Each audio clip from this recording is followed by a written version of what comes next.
Bueno, pues vamos a empezar entrevistando, como no podía ser de otra manera, a nuestro querido Luis María Ansón, porque a mí me interesa muchísimo saber qué piensa Luis María Ansón de todo lo que está sucediendo en ese país que se ha puesto patas arriba, Luis María, y que tanto usted hace, bueno, usted, te llamo de tú, que luego me regañas, tú, claro. Que si no me regañas, que tanto está haciendo en esos periódicos digitales donde además hay columnas que son muy buenas, suyas. Sí, yo estoy ya en este momento al frente del periódico de la Fundación Ortega Marañón, que es un periódico digital que se llama El Imparcial, que se fundó El Imparcial en 1860 aproximadamente y que sigue manteniendo su misma cabecera. Y por lo tanto, sí, sigo escribiendo de manera habitual. Y muy interesante además. Pues te lo agradezco mucho. No, hombre, interesante porque todos los que sabemos ahora mismo cómo está España y tú, todo lo que has estado escribiendo en todos los periódicos siempre como columnista, es muy interesante saber cuál es la visión que tiene ahora mismo de esta España y cómo la están dejando, ¿no? No, yo no tengo una visión negativa. Creo que lo que ha ocurrido es que ha habido una generación que ha hecho una España distinta a la España anterior al año 75, ha sido una democracia pluralista plena con todas sus virtudes y con algunos de los problemas que genera siempre la libertad y también con una actitud de unas nuevas generaciones, tal vez porque los políticos no han sabido hacer la evolución que era necesario hacer, que quieren hacer una España diferente, que es lo que se van a encontrar las nuevas generaciones que nos estén escuchando. Es decir, la España de la transición se ha terminado. Mis nietas, por ejemplo, cuando hablan de la España de la transición, hablan del régimen del 78. Bueno, pues el régimen del 78 ha durado 40 años de prosperidad, de libertad, de incorporación a los grandes organismos internacionales de una manera muy especial a Europa. Y ahora la nueva generación quiere hacer una España distinta. Y eso es completamente lógico, es lo que nos ha pasado a todas las generaciones. Hemos querido hacer nuestra España.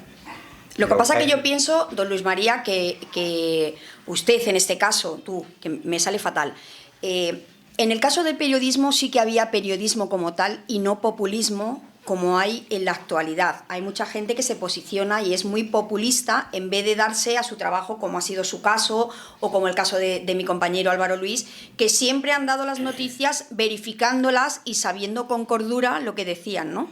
A mí me parece que efectivamente hay mucho curanderismo, pero hay curanderismo en nuestra profesión, en el periodismo, como lo hay, por ejemplo, en la medicina, porque se han ido relajando los estudios universitarios, pero hay un sector, yo creo que es el sector predominante y el sector de envergadura dentro del periodismo actual, que contrasta todas las noticias, que está haciendo un periodismo muy serio, que con las nuevas tecnologías hay una capacidad de información que no teníamos en otras épocas y que en estos momentos se está llegando profundamente a lo que es el derecho que tiene la ciudadanía y que nosotros administramos, que es el derecho a la información.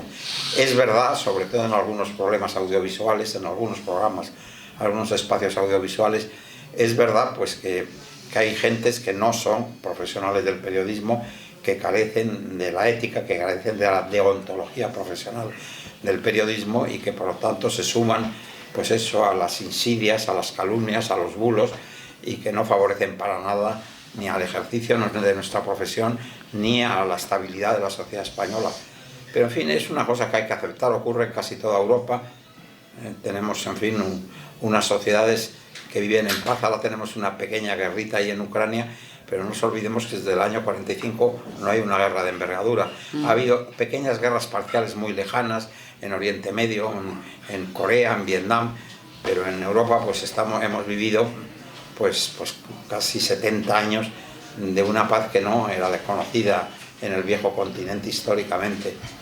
Y eso pues ha hecho que se haya producido la relajación de las costumbres y efectivamente dentro de esa relajación pues se ha ido quebrantando las exigencias que antes tenían los estudios de cualquier profesión y entre ellas la exigencia que ha tenido los estudios periodísticos. Pero es verdad que de alguna manera los periodistas de antaño sí que controlaban las noticias, iban a verificarlas y eso era en tiempo real. Ahora mismo, con todas las noticias que salen a través de las redes sociales o que salen directamente a través de internet, hay mucha gente que puede confundir lo que es una noticia verdadera de una noticia falsa, ¿no? Y eso a lo mejor Pues a sí, los que sois posiblemente, periodistas... sabes, tienes razón, pero yo creo que siempre ha existido, al lado del rigor, la seriedad, en el momento de dar la información, ha existido pues la ligereza y ha existido la insidia y ha existido el chisme.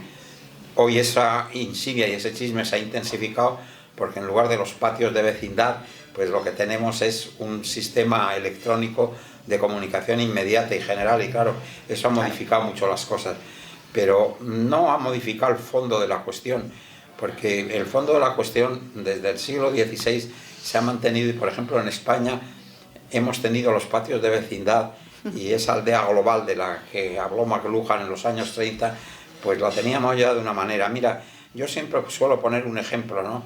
En estos momentos vuelan los bulos, se les da nombres ingleses además para que parezcan más serios, pero vuelan por todos los lados. Pero fíjate, por ejemplo, en los años 20, cuando empezó la radio, cuando estaba empezando la radio, la gente escuchaba la radio en una cosa que se llamaba Radio Galena, que Alfonso XIII presumía mucho de ello. Por ejemplo, en Madrid creía todo el mundo a pie juntillas algo que se había difundido de patio de vecindad en patio de vecindad, y es que el príncipe de Asturias, que tenía hemofilia, todos los días sangraban a un quinto era un soldado de recluta, para inyectarle la sangre de ese quinto para combatir la enfermedad de la hemofilia, cosa que no es verdad, ni servía para nada, no hubiera servido para nada, pero además que es completamente falso, pero lo creía todo el mundo. Ahora cuando... Bueno, pero estaban empezando los medios de comunicación y a lo mejor por eso la gente le daba cierta veracidad, ¿no? No, yo creo que era el boca a boca, de los patios de vecindad y de la comunicación personal. No ha faltado nunca eso está recogido en toda nuestra literatura clásica, está recogido esos patios de vecindad, ese chisme, ese cotorreo, eso que tal.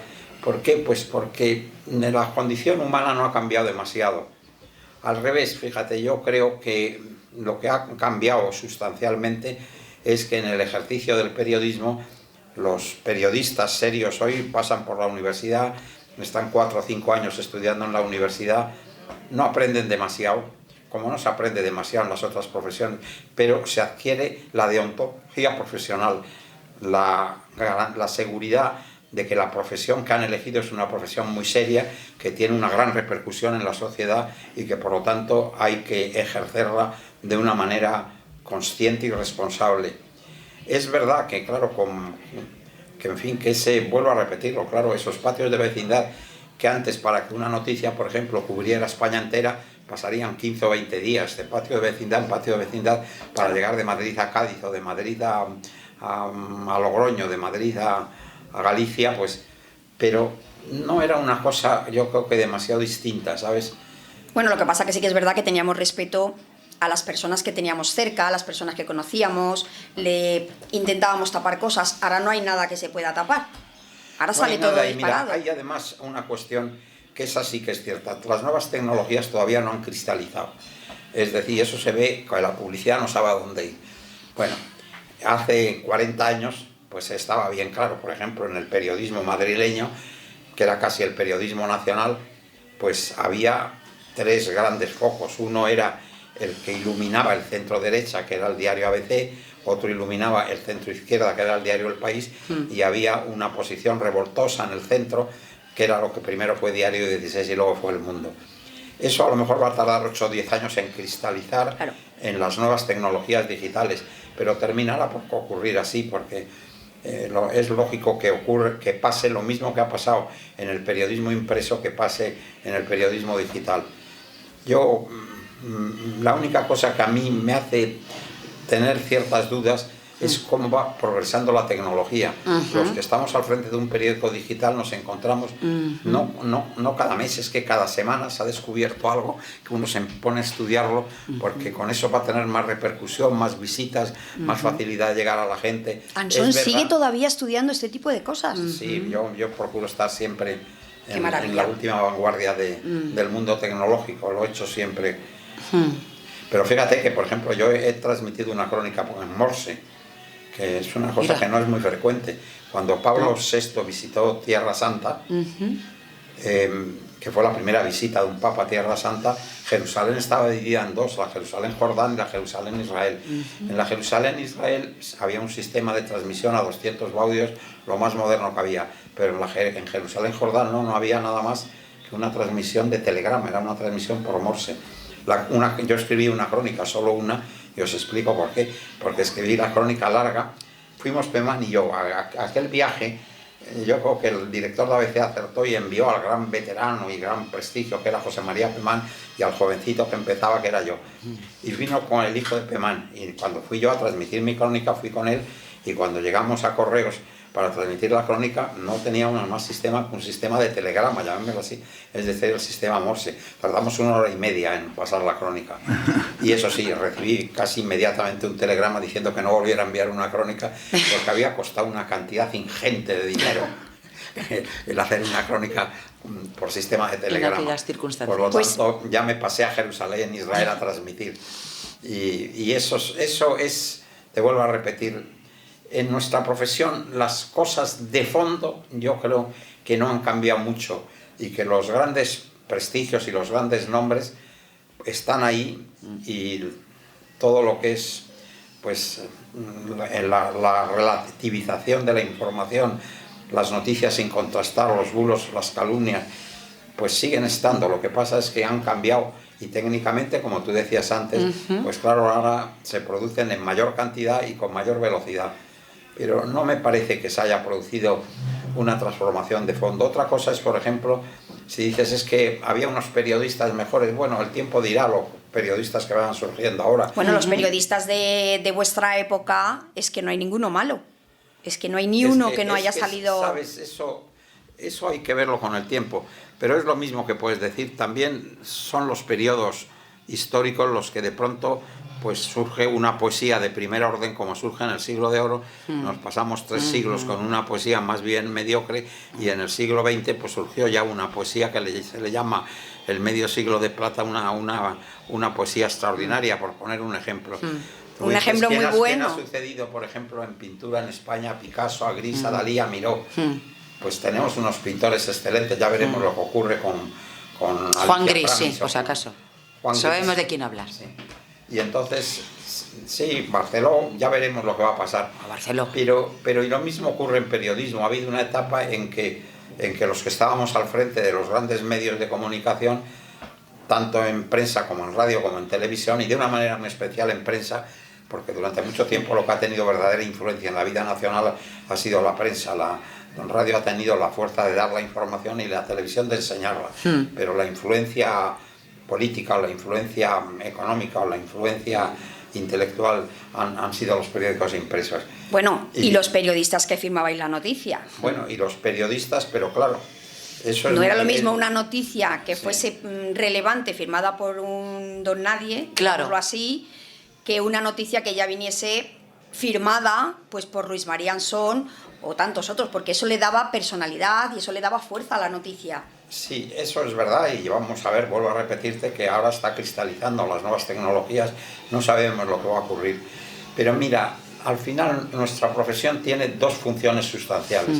Somos los administradores del derecho a la información que tiene la ciudadanía, que es un derecho ajeno, y nosotros lo administramos. ¿Pero lo tenemos, Luis María? Sí, lo tenemos. Ahora mismo... Lo tenemos, hombre, a lo mejor no lo tienes a 100%, porque a lo mejor hay un 20% de curanderismo, pero sustancialmente sí.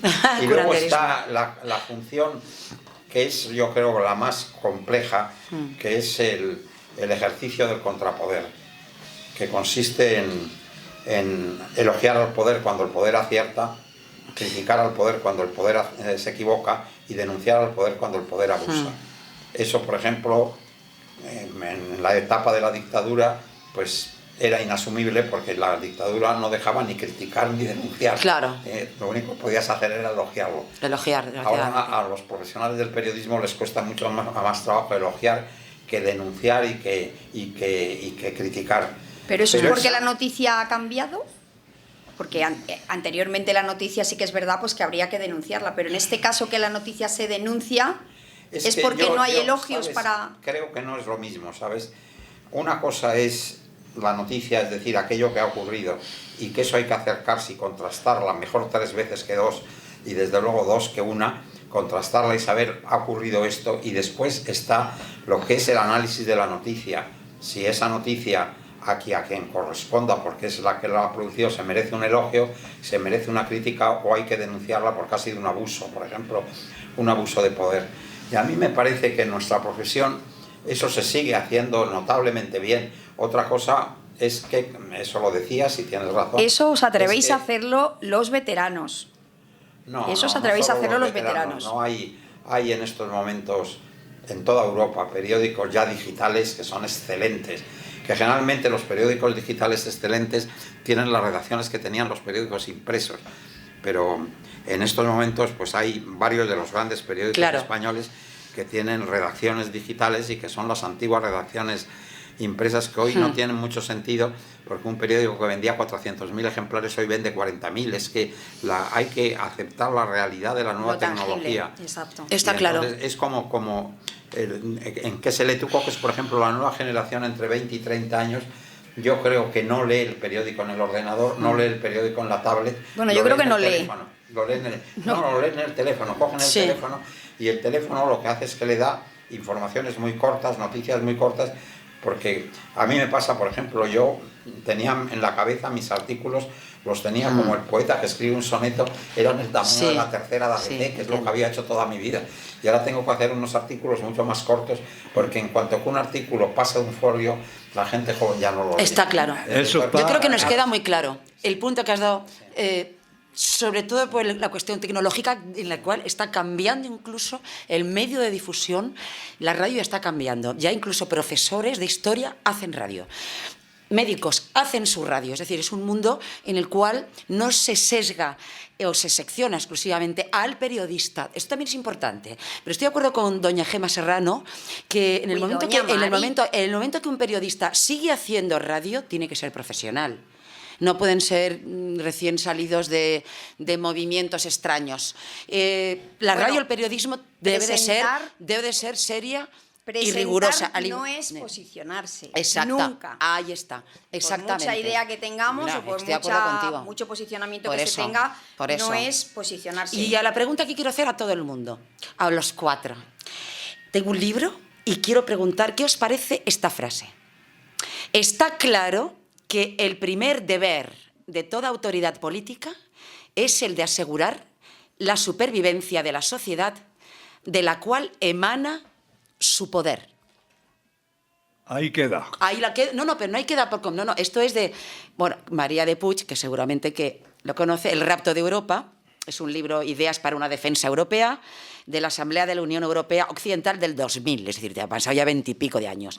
Pero, como esta cuestión de la defensa es lo que a veces no entendemos, por qué todavía hay guerras y guerras, y ahora mismo hemos legitimizado precisamente la guerra por defensa. Entonces solamente quiero preguntaros, por favor, cada uno su opinión, me encantaría saber qué opináis de esto, que el primer deber de toda autoridad política es el de asegurar, y si se está cumpliendo, el de asegurar la supervivencia de la sociedad de la cual emana su poder. De ahí me podéis decir, hombre, depende de qué poder emana. A ver, me gustaría que si queréis dar una opinión. Voy a pasar palabra porque contrastada. Se me escapa. Pues tú eres una persona para mí, cuando quieras lo comentamos. Pues sí, no, porque yo desde luego yo soy como él, yo soy unificadora. Por eso a mí me vienen los independentistas y yo les diría, sí, yo os entiendo, pero no es el momento. No es el momento de separarse. Yo sí puedo intervenir, gracias, te digo. Gracias. Es decir, no es preciso. Hablamos de asegurar la supervivencia. Qué mejor que tú, en este caso... Luis María, a mí, primero, me encantó una cosa que has dicho. Yo me quedo con las cosas pequeñas, y es que hoy nadie lee más de un folio. Fijaros lo que acaba de decir, porque él es un sabio. Titulares. Tú eres un sabio. Y te vuelvo a repetir que te trato de tú, aunque sabes que te respeto muchísimo y para mí eres una leyenda, pero la sabiduría tuya, nadie lee más de un folio. Pero mira, sobre la supervivencia que ha comentado nuestra querida... Luis María de Puig. Sí, Luis María de Puig. Yo os digo dos cosas que son importantes. Uno, España con independencia del color del gobierno, sí ha sido capaz de asegurar nuestra supervivencia, porque tenemos la mejor seguridad social del mundo, el mejor sistema sanitario del mundo. Es decir, hoy un polaco viene a España, viene a Barcelona, se pone un marcapasos que cuesta 40.000 euros, se vuelve a su país de origen y se ha ido sin problemas de corazón. Con esto que os quiero decir, que mira, si en estos momentos España y Japón tenemos una esperanza de vida similar a los japoneses, en España vive más, en el mundo viven 5 años más la mujer que el hombre. O sea, la media es 86 años la mujer y el hombre 81 relativamente, porque eso es la media que se hace comparativamente con el año 1900, donde solamente vivíamos 30 años. ¿Por qué ahora vivimos el triple que hace un siglo? Precisamente por la pregunta que ha hecho ello. ¿Han sido capaces los gobiernos o los estados de garantizar la supervivencia? Yo te contesto que sí.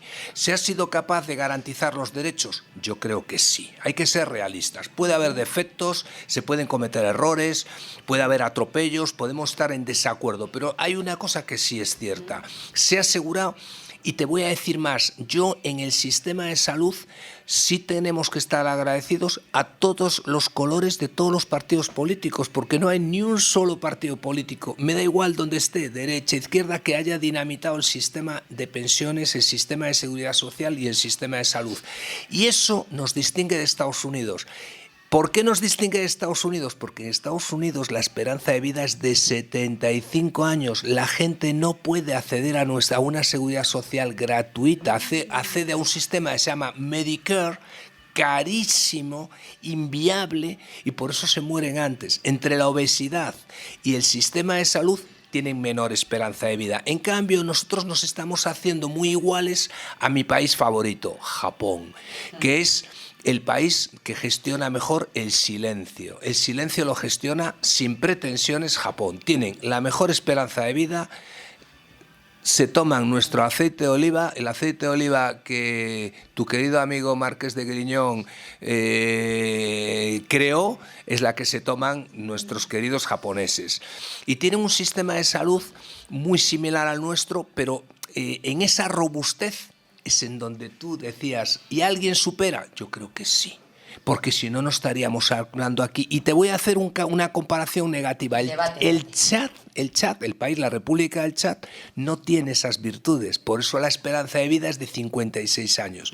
Fíjate si tenemos que meternos en la cama todos los días, dando gracias a Dios de que alguien ha garantizado nuestra supervivencia. La palabra supervivencia es mágica, ¿verdad, Álvaro? Totalmente. Porque no significa simplemente hablar de guerra, sino está hecho muy bien. Vamos a intentar ahora, tenemos a un personaje en el mundo de la prensa que es un personaje que no acostumbra a estar pues, de un sitio para otro. Claro. Cuando llega a una mesa y se le intenta chequear, yo sé que Gemma Serrano ha preparado un rosario de preguntas, pero a Luis María Ansón, que tengo la suerte de conocerlo hace ya unos años y que él ha tenido el gesto conmigo siempre de ayudarme en todos los terrenos, yo he disfrutado en ese periódico ABC más de lo que la gente pueda pensar. Claro. ¿Por qué? Pues porque yo estaba rodeado de una serie de compañeros y el gran personaje que había que verlo pues muy de vez en cuando, porque tenía sus obligaciones, como es natural, porque siempre lo han admirado por todo ese trabajo que hacía, no de 5 en 5, sino de 1 en 1. No mezclaba. Y luego salían unas cosas importantes. Él sabe que en ABC los domingos había actrices que él conoce muy bien y que yo he tenido la suerte de tratarla, que se pegaban por salir en la contraportada de ABC, es cierto, en ABC. Porque era muy importante. Claro. Entonces, como ya hemos hecho una especie... Un recorrido tecnológico ya. Totalmente. Yo quiero que Luis María, antes de que hagamos un apartado especial ya para cerrar, pues me gustaría, Luis María, que le dijeras a los oyentes de Caliente y Frío que hemos cumplido, como tú sabes, 50 años y que estamos disfrutando, tanto Gemma Serrano como yo, de un programa que han pasado cerca de 2.500 personas, Luis María, desde Su Majestad el Rey Don Juan Carlos Luego he tenido la suerte también de tener al príncipe de España, don Que Felipe, ahora es rey. que ahora es rey. Y luego he tenido hace 3 meses, que creo que te lo conté y que lo viste en tu periódico, Claro. A la infanta Elena. A la infanta Elena. Para mí es muy importante que hagas un pequeño recorrido para no estar Sí.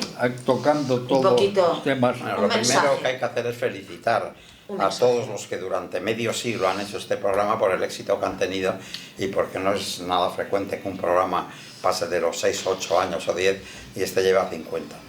Después, ya que me has hablado de don Juan Carlos, de don Felipe y de la infanta Elena, pues yo te diré que el doctor ha hecho una exposición de lo que ocurre en Japón, que no es demasiado extraño porque Japón disfruta de la institución más antigua de la historia de la humanidad. La monarquía japonesa se crea en el año 660 a.C.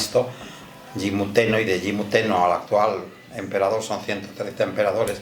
Hirohito fue el 128, y de padres a hijos, o en una dinastía, cosa que no se consiguió en Europa, aunque es verdad que ellos valían las concubinas y eso facilitaba mucho el que hubiese herederos, ¿no? Aún así ahora tienen alguna dificultad en ese sentido, pero la monarquía japonesa fue tan clave para la vida del Japón. Por eso es la monarquía entendida como un poder histórico, que cuando el día 9 de agosto, no 6 de agosto, de 1945, Estados Unidos lanzó la primera bomba atómica sobre Hiroshima, Sí. y 6 días después sobre Nagasaki. Nagasaki, 2. Si no llegan a tener al emperador, los militares hubieran resistido como resistió Hitler en Berlín. Se hubiera hecho un búnker, hubieran muerto a lo mejor 40 millones de japoneses y 4 o 5 millones de norteamericanos. Pero el emperador se dio cuenta de que la guerra estaba perdida por el armamento, por el arma atómica, rasgó su cortina de crisantemos, se dirigió al pueblo diciendo que era necesario rendirse. Cualquier japonés que hubiera dicho eso lo hubieran fusilado por alta traición, pero era el emperador, que estaba vinculado durante 26 siglos, estaba vinculado al interés de la nación. Había en el ciudadano medio japonés, la ciudadana media japonesa tenía vinculado el interés de la nación a esa persona. Cuando esa persona dijo hay que rendirse, comprendieron que era una cosa terrible, pero había que rendirse. Y yo creo que eso significó que Japón, en lugar de haber sido destruido, que hubiera sido destruido y arrasado como lo fue la Alemania de Hitler. Sin embargo, MacArthur, que se dio cuenta de lo que significaba, cuando Truman quiso que fuese en fin, como imputado a Nuremberg, dijo no, el emperador tiene que permanecer aquí por 2 razones. Primero, porque con su decisión ha salvado la vida, no me importa los japoneses, pero de 4 millones o de 3 millones de norteamericanos, y además la gente lo obedece. Y por lo tanto es un factor que nos va a permitir negociar. La negociación se hizo, yo creo que con gran inteligencia por parte de Estados Unidos. Japón se convirtió durante algún tiempo en la segunda, en la tercera potencia del mundo, y entre otras cosas pues se desarrolló unos sistemas de salud, y de felicidad para la gente. Porque ¿Es lo mismo, Luis María, la monarquía, digamos, allí en Japón que aquí en España? ¿La tratamos igual? No, eso es muy complicado, porque la monarquía española, en realidad, la que estamos viendo, tiene 50 años. Y por lo tanto no se pueden hacer esas comparaciones, son estériles. Lo que sí puedes decir es que mientras la soberanía nacional resida en el pueblo y sea el pueblo el que hace las leyes a través de la voluntad general libremente expresada, las monarquías y las repúblicas son aceptables. Y si no existe esa soberanía nacional radicada en el pueblo, no son aceptables ni las monarquías ni las repúblicas. Tú me preguntas a mí qué prefiero yo, la República de Finlandia o la monarquía de Arabia Saudí. Pues claro que prefiero la República de Finlandia, pero si yo te pregunto qué prefieres, la monarquía danesa o la República de Pinochet, pues seguramente me dirás que la monarquía danesa. Por lo tanto, la clave es el contenido de la forma de gobierno. Qué pena que no dé que no dé tiempo ahora. Voy a más. Espera, que quiero terminar por supuesto. mi argumentación. Lo que pasa es que en ese aspecto la monarquía parlamentaria tiene algunas ventajas sobre la república parlamentaria. Por ejemplo, el último referéndum importante que se ha hecho sobre monarquía o república fue en Australia, y en Australia ganó la monarquía por el 70%. y eso que tienen una reina, o tenían entonces una reina muy lejana, 15.000 kilómetros, como ahora tienen el rey a 15.000 kilómetros. Pero yo estoy persuadido de que si en Australia Murdoch hubiera sido inteligente y hubiera propuesto una república presidencialista frente a una monarquía parlamentaria, es posible que hubiera ganado la república presidencialista. Pero entre monarquía parlamentaria y república parlamentaria, lo que te encuentras es con la ventaja enorme que tiene la monarquía de que en la jefatura del Estado se produce la neutralidad. Te voy a poner un ejemplo español bien claro. ¿Quién hubiera sido el presidente de la República con Felipe González? Pues hubiera sido Narcís Serra. ¿Quién hubiera sido con José María Aznar? El presidente de la República habría sido Federico Trillo. La única función que tiene un jefe de Estado en un sistema parlamentario es el arbitraje y la moderación entre instituciones. ¿Tú crees que hubieran podido moderar mejor el presidente socialista o el presidente democristiano o popular que el rey Juan Carlos? Pues no, cuando Narcís Serra hubiera tomado una decisión, toda la oposición hubiera dicho, claro, es socialista, y viceversa, cuando lo hubiera tomado Federico Trillo hubieran dicho, pues este es un conservador, es un popular. O sea, que digamos que aquí la figura del rey es neutral. Esa ventaja, sí, y eso es lo que ha sabido hacer muy bien don Felipe, que le han acosado para que saliese de la neutralidad y se pusiese a defender a su padre con todas las injurias y las calumnias y la cantidad de cosas que se han vertido que se sobre pueden verter. Y él ha mantenido la neutralidad de la institución. Sí, sí. Que es la pequeña ventaja que tiene la institución monárquica en un sistema parlamentario sobre la republicana, porque es una cuestión puramente racional. A mí todo eso de la monarquía, de las magias y todo eso me hace reír. La monarquía es una cosa que hay que defender racionalmente y es con razones bien claras como la que acabo de exponer. Luego hay una cuestión histórica, que es a la que me he referido cuando he hablado del Japón, que es que hay un poder legislativo, un poder ejecutivo y un poder judicial, y algunas naciones tienen un poder histórico, que es cuando la nación tiene vinculada el interés de la nación a una persona. Y eso lo ha tenido en algunos casos en alguna república. Por ejemplo, cuando hubo un caos en el año 1958 en Francia y los militares, Salan y Massy, estaban decididos a caer con sus paracaidistas sobre París, pues el pueblo francés, a través de Guy Mollet, acudió al poder histórico, entonces no era el rey, era De Gaulle. Una circunstancia excepcional, que fue la Resistance, la hacía ser un poder histórico de verdad. Pero, por ejemplo... La Résistance a été un plein pouvoir, pas seulement économique, aussi un pouvoir socio-psychologique. Ça, c'est absolument vrai. Es psicológico y es nacional, ¿sabes? Oui, monsieur. Mira, Hitler, por ejemplo, cuando digo... ¡Qué debate! Churchill, Álvaro Luis, mira, caliente y frío tiene brillo. ¡Viva caliente y frío!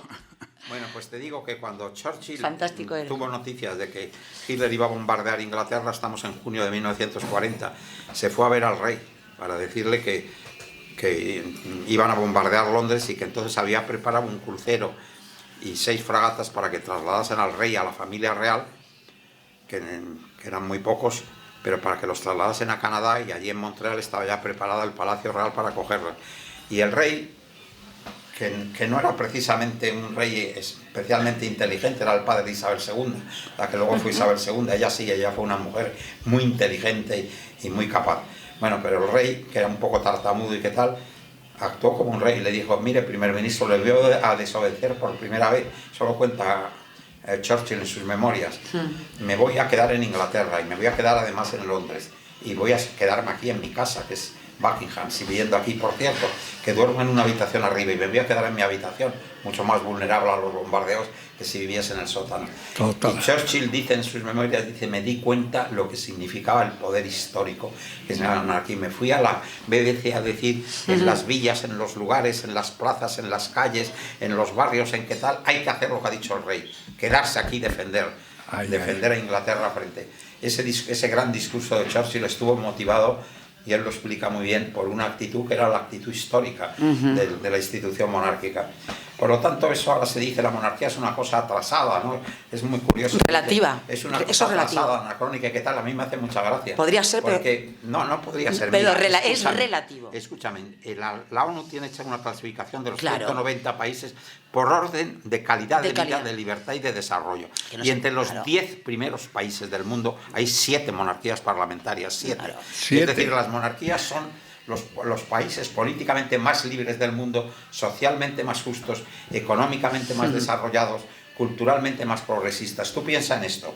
Déjame que termine con esta argumentación. Hay que seguir con la Nansón. ¿Qué es lo que pasa cuando tú analizas hoy, por ejemplo, y dices, mire usted, ¿cuántos países hay en el mundo como Suecia, o como Noruega, como Dinamarca, como Bélgica, como Holanda, como Inglaterra, o como España, donde tú te has referido? Pues mire usted, eso es una realidad, eso que dices, anacrónica. Dices, bueno, yo cuando era joven, el centro de vanguardia en la Europa de entonces era una calle que se llamaba Carnaby Street, que ¿dónde estaba? Carnaby Street. En una monarquía. Sí. Estaba. Y cuando hacías un análisis de la situación general, lo que te encontrabas es que los países con un sentido más moderno, vosotros no os acordáis de eso, pero claro, la mujer emancipada y la mujer libre y la mujer que tal, estaba Suecia, que era una monarquía. Los españoles queríamos salir con una sueca. Totalmente. Una cosa habitual entonces. Álvaro, Eso, necesitas ¿sabes? decir algo. Eso es una cosa que es indiscutible, y que lo que pasa es que, claro, las personas que lo que quieren es que vayamos a un régimen como el venezolano o como el cubano o el que tal, para denigrar a la monarquía hablan de la monarquía anacrónica. ¿Y qué tal? Mire usted, claro que es anacrónica la monarquía del Kuwait o la monarquía de los Emiratos Árabes Unidos, pero las monarquías parlamentarias europeas y asiáticas, la monarquía japonesa, la monarquía australiana, la monarquía de Nueva Zelanda, la monarquía de Canadá, pues resulta que están entre los países más de vanguardia, más libres, más desarrollados, los mejores Bueno, y países recordemos, del mundo. Luis María, si le parece, que de hecho nuestro rey es el que nos ha abierto muchísimas puertas para el comercio exterior y para muchísimas cosas. Por Hombre, tanto, la monarquía ha sido para España una bendición, porque tuvimos un rey que no reinó, que fue don Juan, que tuvo una idea muy clara de cómo tenía que ser la monarquía, y al final su hijo se dio cuenta, gracias a Torcuato Fernández Miranda, no Adolfo Suárez, pero gracias a Torcuato Fernández Miranda, se dio cuenta de que tenía que hacer una monarquía como la monarquía danesa, como la monarquía belga, y entonces estableció que en España, en la Constitución, se estableciera esa monarquía, y naturalmente eso nos abrió las puertas del mundo entero. Por eso digo, Don entonces, Juan Carlos tenía un prestigio tal que, mira, yo me acuerdo un día en una reunión en la agencia Estabas EFE, preocupados por el tiempo. en la agencia EFE, en una reunión en Roma, que vino Sandro Pertini, el presidente de la República, que al final lo habíamos hecho. Hay una pregunta que no me han hecho, pero que yo les voy a contestar a ustedes. Si hoy tuviésemos que resolver un diferendo internacional con una operación de arbitraje, todos aceptaríamos como árbitro al rey de España, don Juan Carlos. Y eso lo decía no solo un republicano, sino que había estado en la cárcel con Gramsci, era un eurocomunista, llamémoslo así, pero todos aceptaríamos a don Juan Carlos, que tuvo un prestigio extraordinario durante mucho tiempo. Bueno, esas son cuestiones que son reales y que, como es natural, se admiten y hay que saberlas someter a debate. Hoy el 70% de las repúblicas en el mundo son dictaduras, tanto en África como en Iberoamérica y como en otros sitios, son dictaduras. Entonces, ¿por qué la gente quiere ir a eso? Que son porque quieren derribar, la gente que quiere derribar la institución monárquica en España, y que tienen todo el derecho a hacerlo, y que no hay que evitar, no hay que prohibir que se lo hagan, hay que dejarlo y dar una argumentación que convenza a lo contrario. En estos momentos don Felipe tiene un 70% de afección y de popularidad frente al 4,5% que tiene Pedro Sánchez. Pero ¿por qué ese 4% parece que gritan más que el otro 70%? No sé si te parece a ti, Manuel, pero es verdad que estamos continuamente viendo cosas acerca de la Casa Real que... Porque están en campaña. Y además Es que siempre están en campaña. No es que lo rechace, a mí me parece que eso es lo que refleja una democracia pluralista plena. Mira, usted Claro. tiene derecho a defender la República, a hacer campañas en contra del rey. Eso lo sabemos de usted, que ve en la monarquía que todas las instituciones Sí. tienen defectos y qué tal. Y luego vendrá el criterio de la opinión pública diciendo no tienes razón. Sí, pero bueno. Nosotros seguimos apoyando al sistema que nos hemos dado, porque no te olvides que la Constitución española del 78 está aprobada por el 86% de la población española. Es decir, que se hizo un sistema que la gente dijo, bueno, es un sistema, yo me acuerdo entonces, yo escribí muchos artículos en aquella época, es un sistema no como el danés o como el noruego, porque nosotros hicimos una monarquía que siendo un Estado laico tenía adherencias, llamémoslo así, de la Iglesia católica, pues como la belga, que es la que los que tiene. Pero eso es una realidad, ¿sabes?, que es indiscutible y que tal vez un día, pues la gente que defiende la República, sobre todo si la monarquía comete errores, porque uno de los problemas en los que hay que considerar y que hay que tener en cuenta es que la gente no va a aceptar problemas ni familiares, ni personales, ni de ambición, ni de qué tal en las familias reales. Las familias reales antes se disimulaban porque no llegaban o llegaban muy poco a los centros. Esos de vecindad, los patios de vecindad. Sí, lo que dices, y ahora el patio están en el mundo digital todas. Y por lo tanto tienes que tener una cierta ejemplaridad. Y si no tienes esa ejemplaridad, pues la gente le pegará un puntapié a la monarquía y la echará. Pues vamos a ver si no nos pegan un puntapié a nosotros, vamos a darle paso a esa publicidad, porque si no, se nos come el tiempo y tenemos que hablar muchísimas cosas más. Sí, pero hay que decirle a los oyentes que toda esta charla que ha mantenido nuestro admirado y queridísimo don Luis María Ansón es una charla que normalmente en Caliente y Frío no se hace diariamente. Es una excepción. Son excepciones. Le voy a decir una cosa nada más para pasar enseguida a Gema con nuestro querido Javier, nuestro maravilloso técnico que está manejando todo.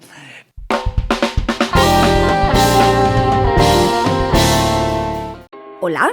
Soy Gema Serrano y me gustaría invitarte junto a Álvaro Luis a escuchar el programa decano de la radio española, Caliente y Frío, todos los días, de lunes a viernes, de 9 a 10 de la noche. ¿Dónde? Aquí, en Radio Intercontinental. No te olvides de escuchar todos los lunes de 8 a 9 de la tarde El Quitamiedos en Radio Intercontinental, desde la 95.4 de la frecuencia modulada. No te olvides, El Quitamiedos. No te pierdas toda la actualidad taurina de la mano de César Rodríguez en Cuarto Tercio, todos los martes de 8 a 9 de la noche en Radio Intercontinental Madrid, 95.4 FM.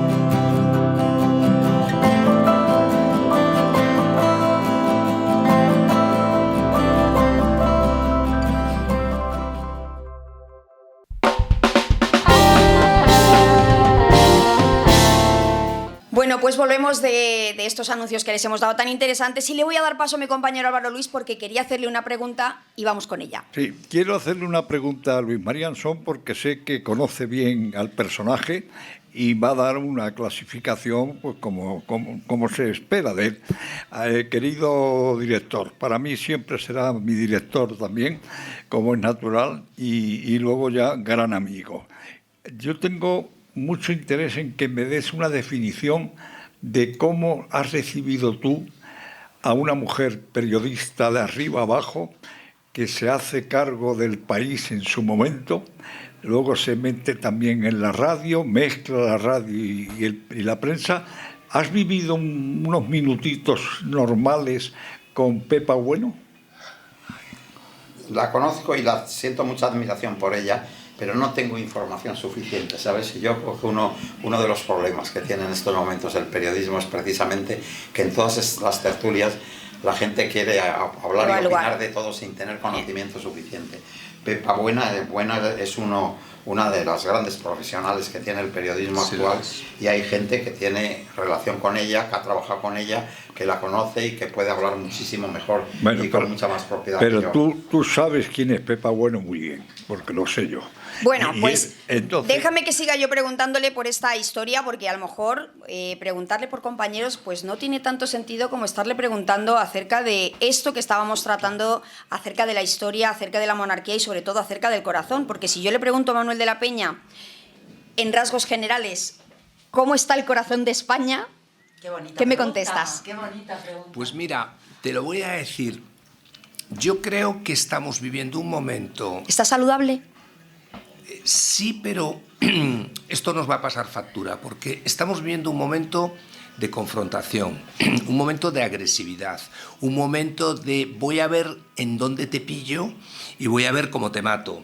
Entonces, esa situación de agresividad mutua, recíproca, ¿no?, que estamos viviendo y de gran hostilidad, yo creo que eso va a tener unas consecuencias. Y te digo más, hay dos hechos que son reales. ¿Por qué Lambán, el presidente de Aragón, tiene un problema inmunológico que ha salido en todos los periódicos, una enfermedad autoinmune que es la esclerosis múltiple?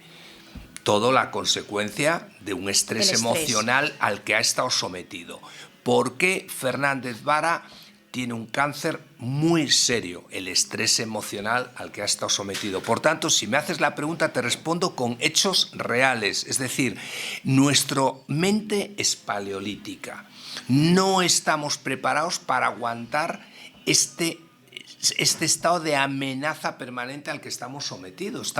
Yo te digo sinceramente una cosa, me encanta el periodismo, respeto a los periodistas, pero ver la televisión hoy en día de una manera insistente y repetitiva, cazando a la gente en problemas y con una agresividad, no es sano. Es que, ¿sabes? Hemos pasado de, ¿Estás de acuerdo, de no? la España de la concordia y la conciliación, que fue la España de la Constitución del 78, por una serie de razones, no solo por la torpeza que han podido tener algunos socialistas, también algún presidente del Partido Popular, hemos vuelto a la España de garrotazos del cuadro de Goya, ¿sabéis? Estamos de acuerdo. Estamos otra vez en las dos Españas, es decir, en la nación dividida en dos y dándose garrotazos. Y fue una cosa verdaderamente maravillosa lo que se consiguió entre el año 76 y el 78, que se saliese de una dictadura de 40 años, se estableciese una democracia pluralista y además hubiese un respeto entre... Eso es a lo que me refería. Luis el María, respeto. lo que falta hoy es el y respeto. por tanto la concordia y la conciliación entre los españoles, que es lo que definió a la transición. Ya te digo, a la transición a la que hoy la gente joven la llama el régimen del 78. Sí. Eso hay que aceptar que es así, desgraciadamente eso se ha terminado, no se ha sabido darle continuidad a la transición y estamos ahora de nuevo en esa España garrotazos, que no nos olvidemos que esa España produjo 3 guerras civiles durante el siglo XIX y una guerra civil atroz durante el siglo XX. Y por lo tanto, menos mal que ahora estamos dentro de Europa, estamos en Schengen, estamos en el euro, Europa en principio moderará de alguna manera los excesos que se puedan cometer en una nación como la nuestra, que tiene una tradición cainita de primer orden. Y bueno, eso son cosas que hay que aceptar. La historia hay que procurar mirarla, ¿sabes? Como hace Arnold Toynbee o como hace Spengler, con un sentido de filosofía, es decir, hay que ver el ente histórico, no las pequeñas circunstancias. Claro. Y ese ente histórico, cuando se hace filosofía de la historia, te lleva a esa conclusión terrible de que mientras en otras naciones no ha sido así, la nuestra, por muchas razones que no es el momento ahora para explicar, ha tenido un siglo XIX epiléptico, donde nos hemos enzarzado en 3 guerras civiles, y un siglo XX que eso lo anunció Menéndez Pelayo, en que hemos tenido una guerra civil atroz de 3 años, que produjo además una dictadura que se prolongó durante 40 años, en los cuales se privó no solo de la libertad a los españoles, sino, ya que estamos hablando de los periodismos. Mira, yo he conocido los países comunistas, he conocido infinidad de dictaduras. Yo no recuerdo en ningún país que haya habido una censura tan implacable como la que se impuso en España en tiempos de Franco, en una censura de prensa tan implacable. De prensa, sí. En otras cosas fue una dictadura mucho más blanda que otras, pero en cuestión del periodismo fue una cosa atroz. Lo pasasteis mal. Ahora, de hecho, Luis María, ¿no consideras que, por ejemplo, en España vivimos un momento de hostilidad, pero yo creo que viven en una situación de mayor agresividad en Francia, Porque en Francia tienen problemas de fondo mucho más importantes que nosotros. Y yo no sé cómo qué piensas tú, pero yo creo que ahí tienen una situación, porque nosotros nos quejamos, pero este es el mejor país del mundo para vivir, a pesar de todo. Y para la comer. O sea, Con tenemos 100 millones de turistas, sí. ¿Sabes qué pasa? Que para contestar a eso Sí. habría que haber vivido ahí. Yo he vivido mucho tiempo en Francia y en fin, y creo conocer relativamente bien su literatura, su cultura y naturalmente su política contemporánea, pero su historia y su política república, contemporánea. ¿no? Pero habría que vivir ahora en Francia para saber hasta qué punto esas divisiones internas que se han visto en las últimas elecciones tienen una posibilidad de reacción violenta. No estoy seguro de Totalmente, eso. No estoy lo conozco. contigo. No lo conozco eso. Yo tengo Bueno. algo muy breve. Afirmación, pero breve es breve, de Jorge Guillén. Y es lo que a mí me inspira, usted. Y se lo dedico. Afirmación, dice. Afirmación que es hambre, mi instinto siempre diestro. La tierra me arrebata sin cesar este sí de pulso, que hacia el ser me inclina, Zahorí. No hay soledad, hay luz entre todos. Soy vuestro. Es lo que me estás inspirando, como que te has entregado a nosotros. Jorge Guillén es uno de los grandes del siglo XX, uno de los Es que grandes. Jorge Guillén- Hay que Con organizarle una Avanzado, conferencia, Alexander don Luis Alexander. Marianson. Su hijo estuvo en la academia, yo estuve con él y trabajé mucho con él buscando poemas de Federico García Lorca, pero su hijo estuvo en la academia, pero Jorge Guillén es un poeta inmenso. Inmenso. Pues Fíjate si no que le os- hubiese gustado, tampoco os iba a pasaría comentar, nada. dejadme un segundito. Gracias, claro que sí, Gemita. Doctor de la Peña, y ahora hablando de salud, ¿cómo podemos hacer para que vivamos muchísimos más años? Porque hace muy poquito estoy viendo cómo la gente puede llegar hasta 120 años. De hecho, tengo aquí a María Banjos, ¿no? Brañas. María Brañas, que tiene Lo vas. 117 años. 117 años además, Lo vas. es la más longeva y está en Es los la más libros longeva récord. del mundo, sí. Luis María, la persona que más vive en el mundo actualmente se llama María Brañas, vive en Girona y tiene 117 años. Ella Y está bien de la cabeza. está Sí. impresionantemente Bueno, bien. pues dile a la Un familia. momentito, Álvaro, un momentito, que nos está contando... No, Ella dice- Un momentito. si es para seguir. Ella dice varias cosas, cuáles son los secretos, no de ellas, sino de todas las personas que pasan de 110 años. Hay un denominador común, es la serenidad, la gestión de la calma, no aguantar a gente tóxica a tu lado, es importantísimo, aparte de, por supuesto, las costumbres sanas, la alimentación sana. No me he encontrado a nadie que fume, todos tienen una alimentación sana, practican más que ejercicio físico, caminan habitualmente todos los días, pero yo creo que el denominador común más importante es la espiritualidad. O sea, te puedo decir que, por ejemplo, a Teodora, a una señora de 112 años que vive en el Escorial, le regalé un rosario y cogió, lo abrazó así, o sea, lo cerró la mano y le digo, ¿cuál es tu mejor recuerdo? Y me dice, mi primera comunión.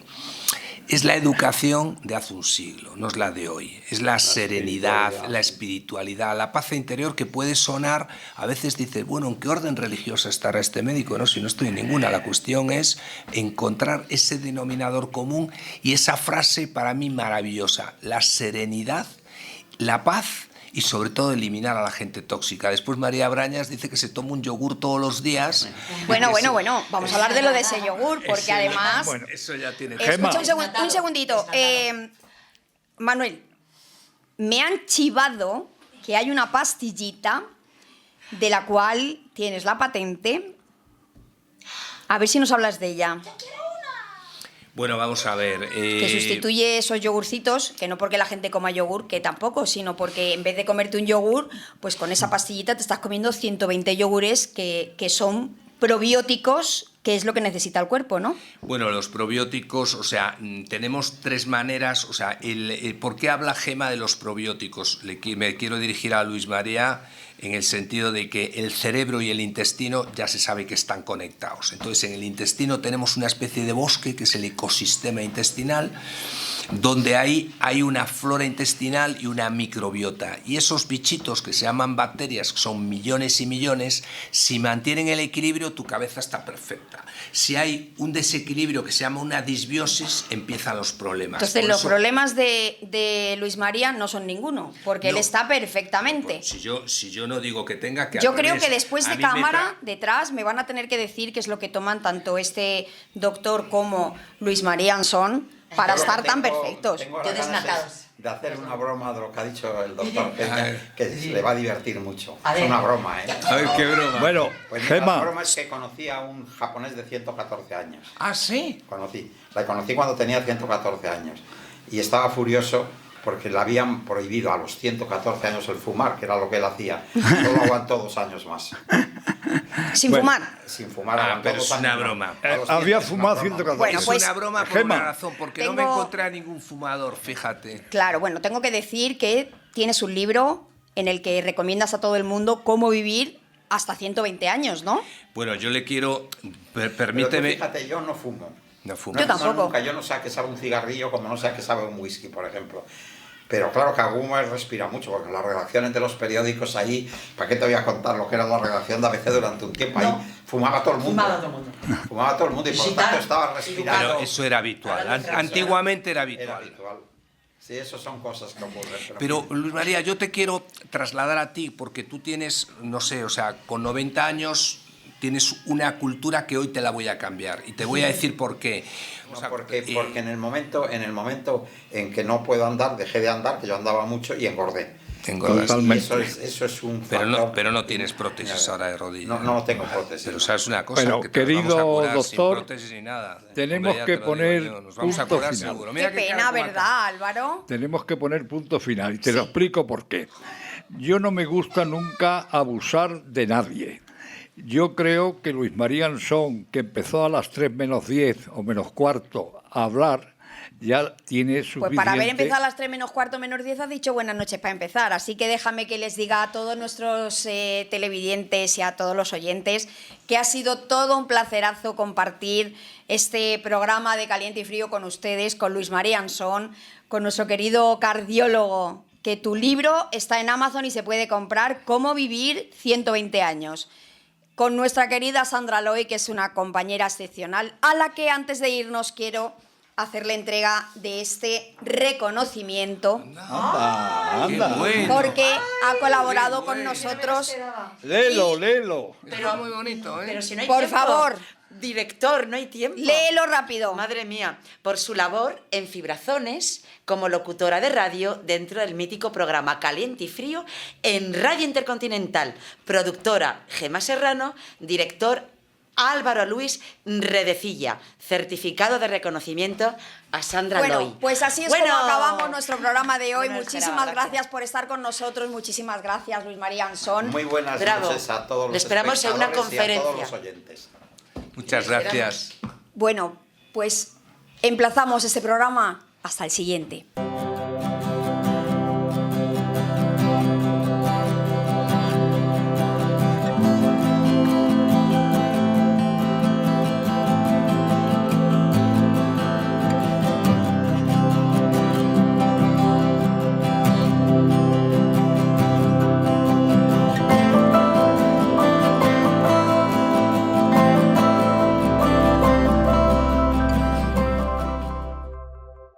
Hola, soy Gemma Serrano y me gustaría invitarte junto a Álvaro Luis a escuchar el programa decano de la radio española, Caliente y Frío, todos los días, de lunes a viernes, de 9 a 10 de la noche. ¿Dónde? Aquí, en Radio Intercontinental.